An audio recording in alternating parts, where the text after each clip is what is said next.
तो दोस्तों स्वागत है सभी लोगों का एक और new battle through the heavens की वीडियो के अंदर में। और जैसा कि आप लोगों को पता है कि फन जून जी मास्टर यावला का बहुत अच्छा दोस्त था। लेकिन क्या आप लोगों के मन में एक सवाल आया कि अगर अचानक से मास्टर यावला गायब हुए तो फन जून जी ने उसे ढूंढने की कोशिश क्यों नहीं की? और अगर ढूंढने की कोशिश भी की थी तो आखिर क्या हुआ जिस वजह से उसे मास्टर यावला कभी मिल ही नहीं पाए?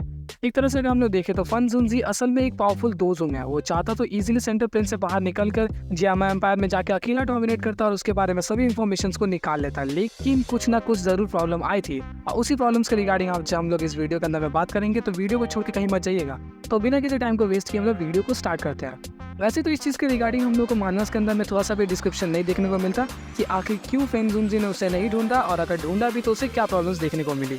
लेकिन नॉवेल्स के अंदर में हम लोगों को थोड़ा सा डिस्क्रिप्शन देखने को मिलता है। वैसे आप लोगों को याद होगा कि अभी करेंटली शोयन और फेन किंगर की फाइट चल रही है और इस फाइट के दौरान फेन किंगर को एंशिएंट फीनिक्स ब्लड एसेंस के बारे में थोड़ा सा पता चल जाएगा और उसे महसूस होता है कि शोयन के पास इसका ब्लड एसेंस है और वो शोयन के ऊपर में दलीलें लगाती है हारने के बाद कि शोयन के पास ये जो ब्लड एसेंस है ये हमारा है और इसे हमें वापस कर दो। लेकिन शोयन वहाँ पे नकार देता है, कहता है कि मेरे पास बिल्कुल भी नहीं है। और इस टॉपिक के ऊपर में काफी बड़ा मुद्दा छेड़ जाता है जिसके बाद सभी लोग एक दूसरे के साथ काफी देर तक बहस करना स्टार्ट कर देते हैं। लेकिन लास्ट में सभी लोग एक कंक्लूजन पर पहुंचते हैं जहाँ पर फेन किंगर अनाउंस करती है कि मैं एक ट्रायल को अनाउंस करेंगी जिसके अंदर से अगर तुम पास कर जाओगे और मुझे थोड़ा सा भी ट्रेसेस नहीं मिला एंशिएंट फीनिक्स ब्लड ट्राइब का तो मैं तुम्हें जाने दूंगी और अगर मिल गया तो मुझे तुम्हें वो लौटाना पड़ेगा। और इसके बाद शोयन इस बात के लिए इजीली राजी हो जाता है और जब उस ट्रायल को वो स्टार्ट करती है तो उसके अंदर से शोयन काफी इजीली पास आउट हो जाता है और थोड़ा सा भी ब्लड एसेंस के बारे में किसी को नहीं पता चलता। और यहाँ पर सभी लोग एकदम चौंक गए थे कि आखिर फेन किंगर से इतनी बड़ी गलती कैसे हो सकती है। इसके बाद ही जब ये फाइट हार चुके थे तो वो लोग वहाँ से निकल जाते हैं और एक पहाड़ के ऊपर में शोयन रिवील करता है कि उसके पास एक्चुअली में एंशिएंट फीनिक्स ब्लड टाइप का एसेंस था। और इसे देख के मू किन लियांग और फेन जून जी दोनों बिल्कुल चौंक के रह गए। और आखिर वो लोग इसे क्यों नहीं ढूंढ पाए? क्योंकि शोयन ने उस एंशिएंट फीनिक्स ब्लड टाइप के एसेंस को अपने हेवनली फ्लेम्स के अंदर में छुपा के रखा था, जिस वजह से उस ट्रायल के अंदर में भी इस बारे में थोड़ा सा भी ट्रेसेस नहीं मिल पाता है। उस ब्लड एसेंस को रिवील करने के बाद शोयन उसको ऑब्जर्व करना स्टार्ट कर देता है उन लोगों के सामने ही। और जब उसको वो ऑब्जर्व कर रहा था तो उसकी बॉडी एकदम हाई टॉर्चर से गुजरती है और वो टॉर्चर इतना ज्यादा दर्दनाक था कि उसे देख कर फेन जून जी और मू की लियांग दोनों के दोनों बिल्कुल टेंशन में आ गए थे कि कहीं शोयन को कुछ हो ना जाए। लेकिन फाइनली शोयन तो शोयन ही रहेगा। इतनी कड़ी मशक्कत के बाद उसने उस ब्लड एसेंस को अब्सॉर्ब कर लिया और अब्सॉर्ब करने के बाद उसकी जो बोन विंग्स थी वो डेवलप हो गई। उसके अलावा उसकी बॉडी भी एक एंशिएंट बीस्ट की तरह पावरफुल बन चुकी थी, यानी कि अब उसका जो फ्लैश और उसका फिजिक है वो और भी ज्यादा तगड़ा हो चुका है। और इसे देखकर फन जून जी के मन में बस एक ही बात चलती है, याओ चेन का स्टूडेंट भी याओ चेन की तरह ही है, एक्स्ट्रा ऑर्डिनरी। और उसके बाद जब शोयन उस ब्लड एसेंस को अब्सॉर्ब कर लेता है तो फिर वहीं पर याओ चेन के बारे में थोड़े से दुखद भरी बातें करते हैं फन जून जी और शोयन मिलके। और उसी दुखद भरी बातों के बीच में शोयन बता देता है कि कैसे हानफंग और याओ चेन मिलके एक हॉलो सोल्स के मास्टर के साथ लड़ाई कर रहे थे। वहाँ पर हानफंग ने चीटिंग करके मास्टर यालो को पीछे से मार दिया और वहाँ पर वो हॉलो सोल्स वालों के साथ में मिला हुआ था। और इसे सुनकर फन जून जी का पारा बिल्कुल हाई हो जाता है। वो कहने लगता है कि हानफंग जिसे याओ चेन ने खुद की अपनी बेटी की तरह पाल के रखा था और उसे इतना हाई क्लास अल्केमिस्ट बनाने का ट्राई कर रहा था, वो उसे धोखा देगा मैंने कभी सोच भी नहीं रखा था।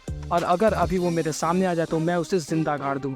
और उसके बाद ही हानफंग बताता है कि मैंने जब याओ चेन के बारे में सुना कि अचानक से याओ चेन गायब हो चुका है तो मैं काफ़ी ज़्यादा दुखी हो गया और उसके बारे में कई सारे ट्रेसेस को ढूंढना स्टार्ट कर दिया। लेकिन कुछ भी उस बारे में मुझे इन्फॉर्मेशन नहीं मिल सकी।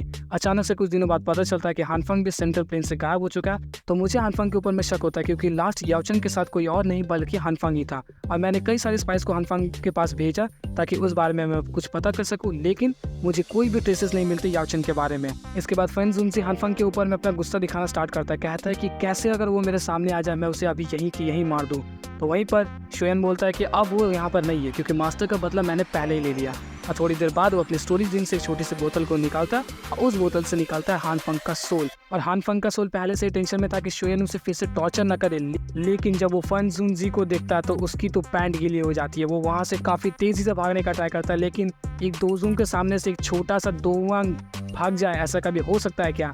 वही फन जून जी वहीं पर उसे टॉर्चर करना स्टार्ट कर देता है। काफ़ी देर तक वो दोनों मिलकर उसे टॉर्चर करते हैं और वहाँ पर आखिरकार फन जून जी को वो रिवील कर ही देता है कि कहाँ पर मास्टर याओ के सोल को हॉलो सोल्स वालों ने कैप्चर करके रखा है। हानफंग वहाँ पर रिवील कर देता है कि हॉलो सोल्स के ऐसी कई सारी अंडरग्राउंड सिटीज है सेंट्रल प्लेन्स के अंदर में, उन सभी अंडरग्राउंड सिटीज में से किसी एक के अंदर में मास्टर याओ चेन के सोल को रखा गया है और वहाँ पर कई सारे पावरफुल प्रोटेक्टर्स हैं, वहाँ पर कई सारे दोजोंग्स भी हो सकते हैं। और इस बारे में फेन शियान और इस बारे में फन ज़ूनजी को काफ़ी अच्छी तरीके से पता था, क्योंकि हॉलो सोल्स वाले कोई छोटे मोटी हस्ती थे नहीं, वो लोग भी काफ़ी बड़े पावर हाउस थे सेंट्रल प्लेन्स के अंदर में। इसीलिए फन ज़ूनजी शोयन को वहाँ पे एडवाइस करता है कि तुम पहले और भी ज़्यादा पावरफुल बन जाओ, इसके बाद हम सभी चलेंगे मास्टर याओ के सोल को बचाने के लिए। ऐसे सुनकर सोयन भी राजी हो जाता है, क्योंकि हॉलो सोल कोई छोटी मोटी बात नहीं थी। जब से वो सेंट्रल बेस के अंदर में एंटर किया, उसे एक के बाद एक तगड़े तगड़े मेंबर्स देखने को मिले और हॉलो सोल्स की पावर्स और रेप्यूटेशन के बारे में उसे अंदाजा था। इसीलिए वो थोड़ी देर के लिए शांत हो जाता है और उसके बाद की जो स्टोरी की जर्नी है मैंने इस फ्लेम सीड वाली वीडियो के अंदर में बताया है, तो आप लोग जाकर चेकआउट कर सकते हो। और हाँ, वो असल में एक क्लिकबेट था हम लोगों का जो थंबनेल था। मैंने कभी भी फन ज़ूनजी को किसी चीज़ के लिए ब्लेम नहीं किया, काफ़ी अच्छा दोस्त है, दोनों मिट के टकीला भी लगाते थे, फोटो देख लो। तो इसके बाद की स्टोरी आप लोगों को इस वीडियो में मिल जाएगी, जिसका लिंक मैंने डिस्क्रिप्शन में दे दिया। और भी ऐसी इंटरेस्टिंग वीडियोज़ के लिए आप लोग मेरे चैनल को सब्सक्राइब मार सकते हैं। तो मिलता है आपसे एक और न्यू इंटरेस्टिंग वीडियो के साथ, तब तक के लिए गुड बाय।